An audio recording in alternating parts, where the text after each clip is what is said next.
ਤੁਹਾਨੂੰ ਸਾਰਿਆਂ ਨੂੰ ਸਤਿ ਸ਼੍ਰੀ ਅਕਾਲ। ਮੈਂ ਮਨਿੰਦਰ, ਸੈਲੇਟ 24/7 ਨਿਊਜ਼ ਚੈਨਲ ਤੋਂ।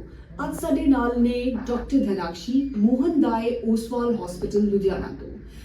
ਅੱਜ ਅਸੀਂ ਮੈਮ ਬਾਰੇ ਜਾਣਾਂਗੇ ਕਿ ਮੈਮ ਦੀ ਕੁਆਲੀਫਿਕੇਸ਼ਨ ਕੀ ਹੈ ਤੇ ਮੈਮ ਦਾ ਐਕਸਪੀਰੀਅੰਸ ਕੀ ਹੈ। ਮੈਮ ਨੇ MSc ਸਾਈਕੋਲੋਜੀ ਤੋਂ ਤੇ ਮੈਮ ਅੱਜ ਸਾਨੂੰ ਇੱਕ ਛੋਟਾ ਜਿਹਾ ਗਾਈਡੈਂਸ ਪ੍ਰੋਵਾਈਡ ਕਰਨਗੇ ਆਪਣੇ ਪੇਸ਼ੈਂਟਸ ਵਾਸਤੇ ਕਿ ਜਿਸ ਨਾਲ ਪੇਸ਼ੈਂਟਸ ਨੂੰ ਪਤਾ ਚੱਲੇ ਕਿ ਉਹਨਾਂ ਨੂੰ ਕੀ ਪ੍ਰੀਕਾਸ਼ਨਸ ਲੈਣੀਆਂ ਚਾਹੀਦੀਆਂ ਨੇ ਤੇ ਕਿਵੇਂ ਉਹਨਾਂ ਨੂੰ ਬਿਮਾਰੀਆਂ ਤੋਂ ਬਚਣਾ ਚਾਹੀਦਾ ਹੈ।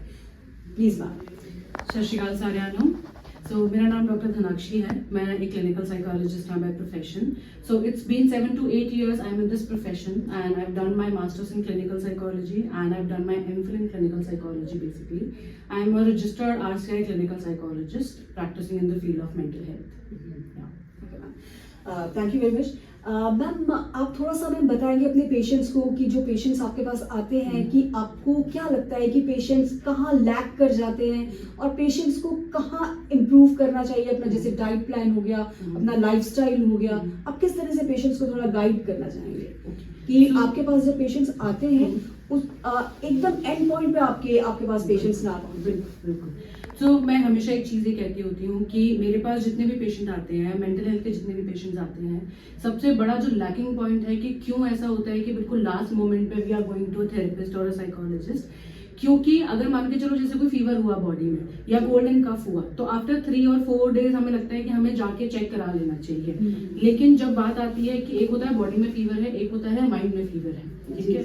जब बात आती है किसी इमोशनल इश्यूज की या किसी मेंटल हेल्थ कंडीशन की स्टार्टिंग की, तो जनरली एक अब ये बाय लर्निंग है या by experiences we have learn कि हम उतना अवेयर नहीं हो पाते कि अगर हमें फ्रॉम अ वीक और 2 वीक अगर we are not feeling emotionally well तो हमें जाके किसी को कंसल्ट करना चाहिए। तो जो सबसे बड़ा लैकिंग पॉइंट है वो मुझे ऐसा लगता है कि कुछ भी अगर फिजिकल डैमेज हुआ ना वो हील हो जाएगा विद इन मंथ और विद इन 2 मंथ और within week, but mental damage अगर हुआ इट विल टेक टाइम और it is not a 1 day process. सबसे बड़ी चीज mental health recovery is not a 1 day process.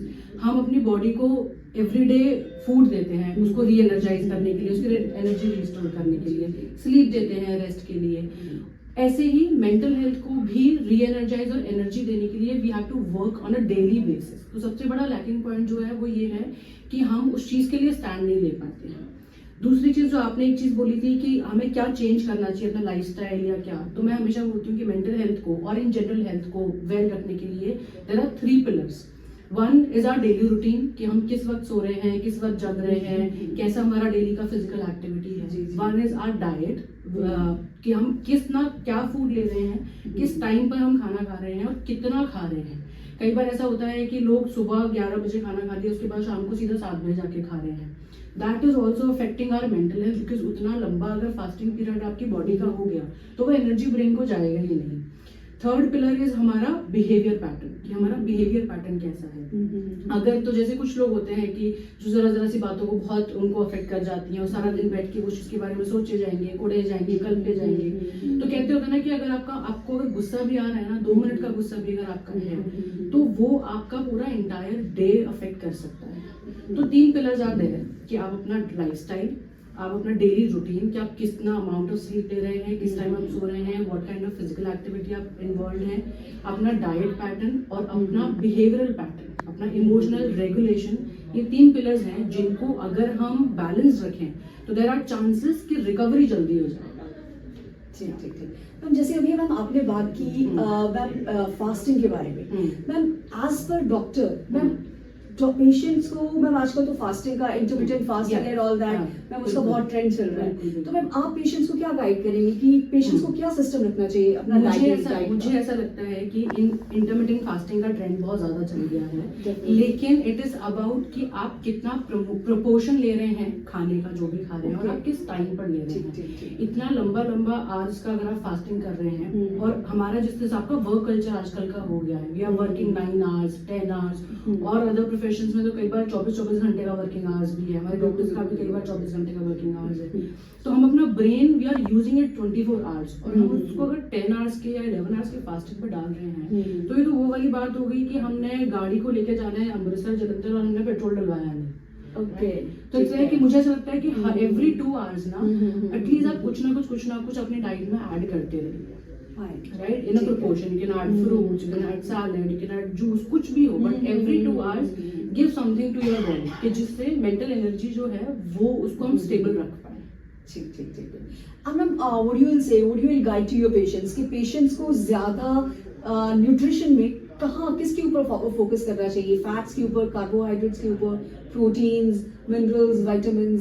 Okay, सो अगर हम एक होलिस्टिक अप्रोच लेके चले ना, कहते हैं कि हर चीज की अति भी बुरी होती है और हर चीज की कमी भी बुरी होती है ना. तो कई बार हम क्या करते हैं कि या तो हम सिर्फ प्रोटीन्स पे फोकस कर रहे हैं या हम सिर्फ कार्ब्स लेने पे फोकस कर रहे हैं. मुझे ऐसा लगता है कि अगर आप अपना न्यूट्रिशन, वैसे तो क्या न्यूट्रिशन ज्यादा बेटर इस चीज पे बता पाएंगे, बट मुझे ऐसा लगता है कि अगर आप अपने न्यूट्रिशन पे फोकस करना चाहते हैं, everything should be in proportion, right. आपको अपनी हर चीज पे फोकस करना चाहिए, your protein levels, your carbs level, your calcium levels, other vitamins level, हर चीज का एक प्रोपोर्शन मिक्स बना के चलो, रादर देन किसी एक चीज पे फोकस कर लिया और हम एक चीज को नेग्लेक्ट करते जा रहे हैं. ठीक ठीक ठीक. And ma'am, what about the exercising? Ma'am, exercising also affects the psychology. Definitely. Even अगर हम इंडियन ट्रेडिशनल थेरेपीज की बात करें तो योगा में there are practices, number of yoga asanas जो सीधा मेंटल हेल्थ से रिलेट करते हैं आपकी. हमारे पास we have separate yoga asanas for depression, we have separate yoga asanas for anxiety as well. कुछ मेडिटेशन एक्सरसाइजेज होती हैं जो आपकी एंग्शियस रिस्पॉन्स को बहुत कम करती हैं. बेसिकली जनरली हमारी बॉडी को स्ट्रेस रिस्पॉन्स देने की एक आदत होती है, because by year of learning experiences, जिस तरीके का हम सिचुएशंस को एनकाउंटर करते हैं, बहुत जल्दी हमारी बॉडी ऑटोमेटिकली पैनिक मोड में आ जाती है, राइट. तो with exercises, with yoga, with another kind of exercises, with meditation, relaxation training, हम अपनी बॉडी को एक काम रिस्पॉन्स सिखा सकते हैं कि जिससे उसको साथ में काम रिस्पॉन्स करने की आदत डल जाए. और कई बार क्या होता है कि लोगों को ऐसा लगता है कि जब भी कुछ ऐसा सिचुएशन आ रहा है, आप मेडिटेशन प्रैक्टिस कर लो या आप रिलैक्सेशन प्रैक्टिस कर लो तो वो इम्प्रूव हो जाएगा. देन एंड देयर इम्प्रूव नहीं होगा, बिकॉज एंजाइटी और रिलैक्सेशन जो है वो एक साथ नहीं रह सकते हैं. We have to practice on a daily basis कि आप एटलीस्ट, मैं ये कहती हूँ 24 घंटे में से आप अपना 10 से 15 मिनट भी निकाल लोगे for meditational exercises, for simple breathing exercises, आपका ब्रेन का रेजिलियंस पावर बढ़ेगा. Okay, fine. और मैम एज का इफेक्ट कितना रहता है मैम साइकोलॉजी प्रॉब्लम्स के ऊपर? एज का इफेक्ट बहुत ज्यादा रहता है. अब तो अगर मैं बात, मतलब जैसा सिनेरियो हम मेंटल हेल्थ में देख रहे हैं, तो ऐसा मुझे लगता नहीं कोई भी एज क्राइटेरिया है जो मेंटल हेल्थ प्रॉब्लम से बचा हुआ है. चाहे वो यंग एज पीपल हैं, चाहे वो ओल्ड एज हैं, चाहे वो मिडिल एज पीपल है. एक वक्त होता था कि जब शायद बच्चों में उतना मेंटल हेल्थ प्रॉब्लम्स नहीं देखने को मिलता था, बट अब मैं अगर रिसेंट टाइम्स में देखूं तो सबसे ज्यादा प्रॉब्लम्स हमें बच्चों में देखने को आ रहा है. ओके. तो अब ऐसा रिसर्चेस भी आ रही हैं कि age is not the criteria कि इस एज में मेंटल हेल्थ प्रॉब्लम ज्यादा हो सकते हैं, उस एज में नहीं हो सकते. एज का तो अब बायस ही खत्म हो चुका है. जस्ट कि जिस तरीके का हमारा पर्सपेक्टिव हो गया है, जिस तरीके का हमारा आउटलुक है चीजों को डील करने का, मुझे ऐसा लगता है वो शायद ज्यादा इम्पैक्ट डाल रहा है रादर देन एज को. और मैम आपको लगता है कि ओल्ड एज में जो मेंटल प्रॉब्लम्स हैं उससे रिकवर होने में ज्यादा प्रॉब्लम आती है या फिर ऐसा कुछ नहीं? ज्यादा प्रॉब्लम आती है. क्यों प्रॉब्लम आती है? क्योंकि ओल्ड एज में एक तो अगर हम साइकियाट्रिक मेडिसिन की भी बात करें तो अगर बहुत ज्यादा ओल्ड एज पेशेंट्स अगर आ रहे हैं तो हम उनको बहुत ज्यादा साइकियाट्रिक मेडिसिन में बहुत ज्यादा नहीं कर पाते हैं. प्लस अगर हम थेरेपीज की बात करें तो ओल्ड एज पेशेंट्स के साथ भी थेरेपी कई बार कंपैरेटिवली कॉम्प्लिकेटेड होती है. क्यों? क्योंकि फॉर एग्जांपल अगर if a 60-year-old patient coming to me for therapy, तो उसका 60 साल का एक लर्निंग एक्सपीरियंस है, 60 साल का उसको चीजों को देखने का एक नजरिया है. विद थेरेपी हम जब उनके थॉट्स को चैलेंज करने जाएंगे तो इट इज बिट डिफिकल्ट कि हम उनका 60 साल का जो लर्न एक्सपीरियंस है उसको चैलेंज कर रहे हैं. इसीलिए ओल्ड एज पीपल में रिकवरी रेट्स जो है वो कम होती है. ठीक. Ma'am what I could understand from your interview is this कि आपका जो एक्सपीरियंस है वो ये कहता है कि हम लोग अपनी मेंटल हेल्थ को रिस्क पे लेकर ही चलते हैं, हम लोग ध्यान ही नहीं देते हैं. एग्जैक्टली. इट्स लाइक कि मुझे ऐसा लगता है कि देखो लाइफ है, लाइफ और स्ट्रेस और लाइफ और सिचुएशंस तो हमेशा आएंगी. जब तक आपका लाइफ रहेगा तब तक प्रॉब्लम्स आएंगी ही आएंगी. What we can do is कि अगर जैसे कि हम अपनी बॉडी की इम्यूनिटी को स्ट्रॉन्ग करते जाते हैं ना, वैसे ही हम अपनी मेंटल हेल्थ की इम्यूनिटी को अगर स्ट्रॉन्ग करें by practicing some exercises, some relaxation trainings, meditative trainings, emotional regulation trainings, तो ऐसा नहीं है कि प्रॉब्लम्स नहीं आएंगी, बट हमारा ब्रेन उस चीज के लिए रेडी होगा, हमारा मेंटल उस चीज के लिए रेडी है to face the challenge, to face the adverse situation. तो मेंटल हेल्थ रिकवरी और mental health journey is not a one day task. मैं हमेशा कहती हूँ it's an ongoing and gradual process जो हमें करते रहना चाहिए. सकते हैं। Thank you very, very much, Thank you ma'am, so much. for your guidance. Thank you. Thank you. And thank you very much to all of you.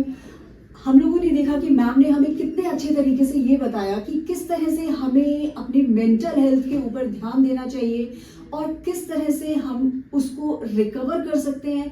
और इससे पहले कि हम अपनी मेंटल हेल्थ खराब करें, हम उससे पहले ही उसको इम्प्रूव हम जब हमारी खराब ही नहीं होगी मेंटल हेल्थ, हमें ऐसी सिचुएशन अपनी लाइफ में क्रिएट करनी चाहिए। जैसे मैम ने बताया कि हमें प्रॉपर एक्सरसाइजिंग करनी चाहिए, मेडिटेशन करनी चाहिए, हमें अपनी डाइट के ऊपर प्रॉपर ध्यान रखना चाहिए, हमें हमारी जो न्यूट्रिशन है वो हमारी प्रॉपर होनी चाहिए, सब चीज़ें हमारी डाइट में प्रॉपर होनी चाहिए। So I request all of you कि जिस तरह से हमें मैम ने, डॉक्टर धनाक्षी ने हमें जिस तरह से गाइड किया है, हम उसी तरह से अपनी मेंटल हेल्थ को ध्यान में रख के चलें। ऐसा नहीं है कि हमें सिर्फ अपनी फिजिकल बॉडी को ही ध्यान में रख के चलना है। जिस तरह से मैम ने बताया कि मेंटल हेल्थ के ऊपर भी हमें पूरा का पूरा ध्यान देना है। आई रिक्वेस्ट ऑल ऑफ यू कि हम सभी, including me and you people, everybody, हम लोग अपनी मेंटल हेल्थ के ऊपर प्रॉपर ध्यान दें और जिस तरह से हमें डॉक्टर्स बता रहे हैं हम उस रास्ते पर चलें ताकि हमें कम से कम मेडिसिन की रिक्वायरमेंट रहे। Thank you very much for listening. अगर आप लोगों को किसी और बीमारी के ऊपर, मेंटल हेल्थ के रिगार्डिंग आपका कोई और क्वेश्चन है तो प्लीज आप कमेंट बॉक्स में बताइएगा ताकि हम आपको उसका जवाब जल्द से जल्द दे सकें। Thank you very much. सत श्री अकाल to all of you. Thank you.